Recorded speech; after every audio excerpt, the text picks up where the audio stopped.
Audio Jungle.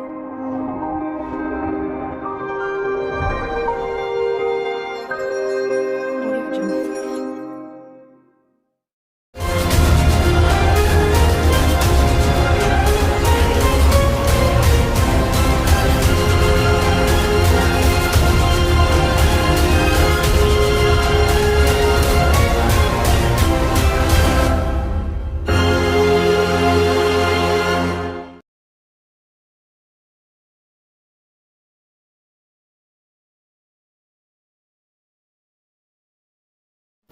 Cinta Sabit bin Qais kepada Rasulullah. Sewaktu turun ayat Quran surah Luqman ayat 18 yang artinya, sesungguhnya Allah tidak menyukai orang yang congkak ataupun orang yang sombong.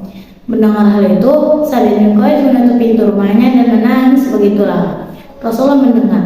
Rasulullah memanggil dan menanyainya. Jawab Sabit, "Ya Rasulullah, sungguhnya aku senang kepada pakaian yang indah dan alas kaki yang bagus. Sungguh, aku takut aku akan menjadi orang yang congkak ataupun orang yang sombong." Rasulullah tersenyum, "Engkau tidaklah termasuk golongan dari mereka, bahkan engkau hidup dengan kebaikan dan mati dengan kebaikan." Namun, ketika turun ayat Quran surah Al-Hujurat ayat 2 yang artinya, "Wahai orang-orang yang beriman, janganlah kalian angkat suara kalian melebihi suara Nabi, sebagaimana kerasnya suara kalian terhadap sebagian yang lainnya. Tentulah amalan kalian akan gugur sedang kalian tak menyadarinya." Sabit bin Qais menutup pintu rumahnya dan menangis lagi. Rasulullah memanggil dan menanyainya. Jawab Sabit, "Ya Rasulullah, sesungguhnya aku ini orang yang keras suara dan aku pernah meninggikan suaraku dari suaramu. Tentulah aku akan masuk neraka." Rasulullah bersabda, "Engkau tidaklah termasuk dari golongan mereka, bahkan kau sudah terpuji dan mati terpuji, bahkan akan berperang sampai syahid." Setelah Rasulullah wafat, Sabit dan Salim memakai kain kafan dan mengubur kakinya ke tanah hingga bertahan sampai syahid. Melihat hal itu, pasukan Muslim pun bangkit dan menang. Kecintaan Miqdad bin Amr kepada Rasulullah. Jadi pada saat genting di Badar, musuhnya itu semuanya sulit.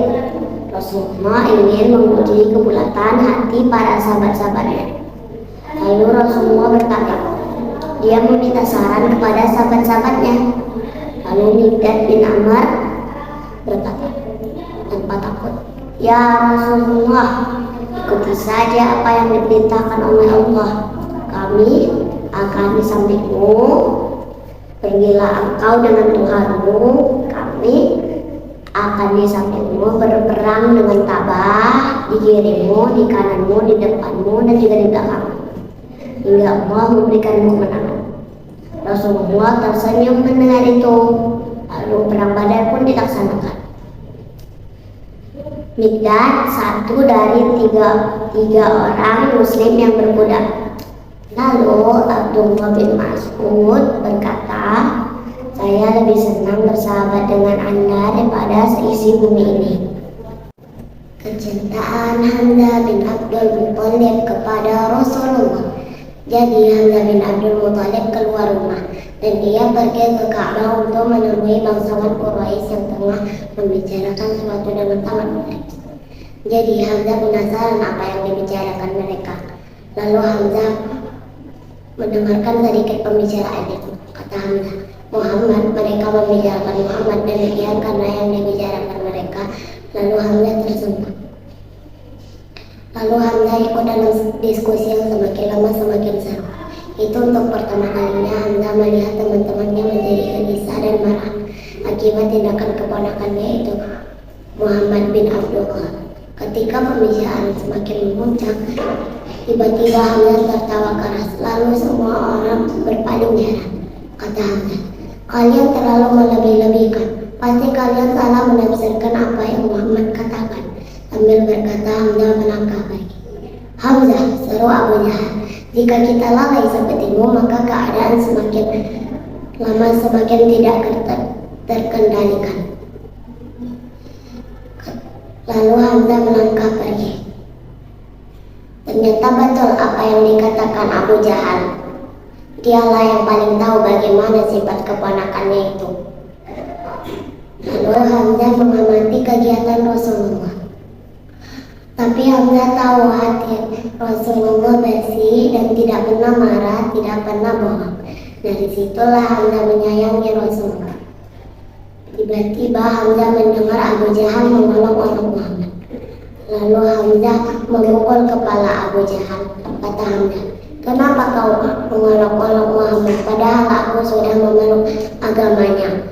Nah, coba kau ulang lagi makimu tadi kepadaku, kalau kau berani." Cintaan Zubair bin Awam kepada Rasulullah.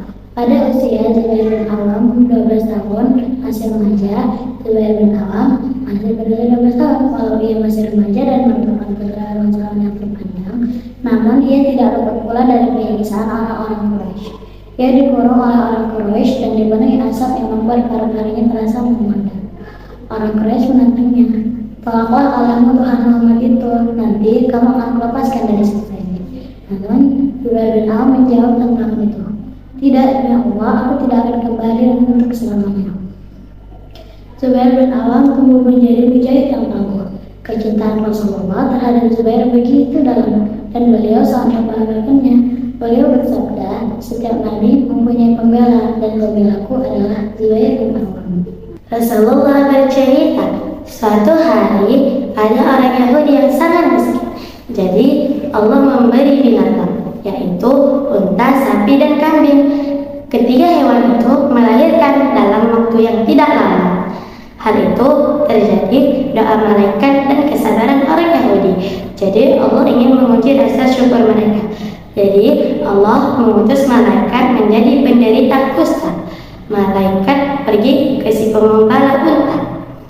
Malaikat berkata, "Aku adalah musafir yang malang. Aku kehabisan bekal. Aku bagi bekal sedikit dari zat yang memberimu kulit bersih dan harta berupa unta." "Tolak," kata si pemilik unta, "permintaanmu terlalu banyak." Terus kata malaikat, "Bukannya kamu seperti aku dulu?" "Tidak, aku adalah orang kaya dan mewarisi harta orang kaya pula." Terus kata malaikat, "Jika kamu berdusta, maka Allah mengembalikan seperti dahulu lagi." Yang kedua, malaikat menyamar menjadi botak. Malaikat berkata, "Aku adalah orang botak yang kehabisan bekal. Aku bagi bekal sedikit dari zat yang memberimu kulit, dari zat yang memberimu rambut cantik dan harta berupa sapi." "Tolak," kata si pemilik sapi, "permintaanmu terlalu banyak." Terus kata malaikat, "Bukannya kamu seperti aku dulu?" "Tidak, aku adalah fakir."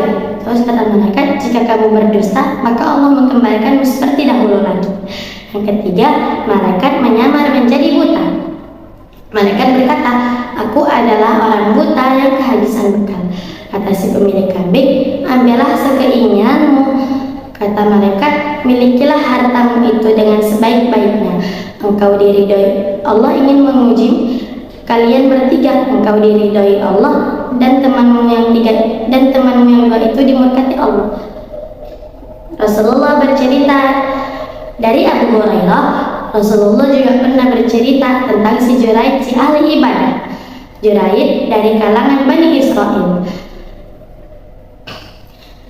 Dia sering menyendiri di musola kecilnya, hatinya dan lidahnya dibasahi dengan zikir, doa, dan mengingat Allah. Suatu dia mendirikan sholat, ibunya manggil, "Juraid, sinilah nak." Terus kata si Juraid ini, dia bimbang. Jadi dia berdoa, "Ya Allah, manakah kuduluankan, ibuku atau sholatku?" Dia memilih sholatnya. Besoknya hari lagi, ibunya juga manggil, tetap dia memilih sholatnya. Ketiga harinya, ibunya manggil, "Juraid, anakku, sinilah nak." Kata si Juraid, dia bimbang, dia milih sholatnya atau ibunya. Dia milih sholatnya. Ibunya pun sakit hati dan macam diabaikan dengan anaknya. Jadi ibunya berdoa, "Ya Allah, jangan engkau panggil anakku ke dalam kematian sebelum dia dipermalukan dengan wanita jahat itu." Terus wanita jahat itu bilang sama ibunya, "Aku siap menggoda anaknya." Terus wanita jahat itu pun menggoda si Juraid. Tapi si Juraid tidak tergoda, dan wanita itu penuh dendam dengan si Juraid. Dia pun menggoda pengembala kambing. Wanita itu pun melahirkan. Karena dia masih dendam sama si Juraid, jadi dia membawa anaknya. Dia bilang sama orang Bani Israel itu, lihat, aku dilahirkan, bayiku dilahirkan dengan Juraid, sementara kami belum nikah. Terus orang-orang yang di situ pun memukul si Juraid. Dipukul-pukuli. Kata Juraid, apakah salahku? Kata orang yang di situ, engkau menghamili wanita itu sementara engkau belum menikah. Bawalah anak bayi itu ke sini. Terus si Juraid berkata, wahai anak bayi, siapakah ayahmu? Anak bayi itu menjawab, Fulan, pengembala kambing. Terus orang-orang yang di situ minta maaf kepada Juraid. Jadi musalah kecilnya pun mau dibangun emas, tapi kata Juraid tidak mau, bangunlah seperti semula.